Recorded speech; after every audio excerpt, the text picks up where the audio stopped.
ಪ್ರಕಟಣೆ KJ Halli police station ಇಂದ ತಮಗೆ ಒಂದು ಪ್ರಕಟಣೆ ಏನೆಂದರೆ, ಇವತ್ತಿನ ರಾತ್ರಿ ಶಬ್ಬೆ ಬರಾತ್ ರಾತ್ರಿ, ಆದ ಕಾರಣ ತಾವೆಲ್ಲರೂ ತಮ್ಮ ಮಕ್ಕಳಿಗೆ ತಮ್ಮ ಮನೆಯ ಟೂ ವೀಲರ್ ಮಾತ್ರ ಕೊಡಬೇಡಿ. ದಯವಿಟ್ಟು ಟೂ ವೀಲರ್ ಮಕ್ಕಳಿಗೆ ಮಾತ್ರ ಕೊಡಬೇಡಿ.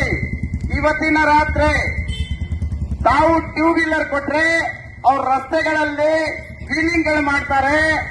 ಹಾಗೂ ಏನಾದ್ರೂ ಅನಾಹುತ ಆದರೆ, ಅಕಸ್ಮಾತ್ ಏನಾದ್ರೂ ಅನಾಹುತ ಆದರೆ ತಮ್ಮ ಮಕ್ಕಳಿಗೆ ಪೊಲೀಸ್ ಸ್ಟೇಷನ್ಗೆ ಹೋದ್ರೆ ಮೊದಲೇ ಕೇಸು ತಂದೆ ತಾಯಿಗೆ ಆಗುತ್ತದೆ.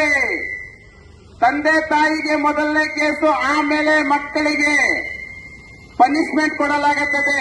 ಆದ ಕಾರಣ ತಮ್ಮಲ್ಲಿ ಕಳೆಯಿಂದ ಪ್ರಾರ್ಥನೆ, ತಾವು ದಯವಿಟ್ಟು ತಮ್ಮ ಮಕ್ಕಳಿಗೆ ಟೂ ವೀಲರ್ ಇವತ್ತಿನ ರಾತ್ರಿ ಮಾತ್ರ ಕೊಡಬೇಡಿ ಅಂತ ತಮ್ಮನ್ನು ಕಳೆಯಿಂದ ಪ್ರಾರ್ಥಿಸುತ್ತೇವೆ. ಧನ್ಯವಾದಗಳು.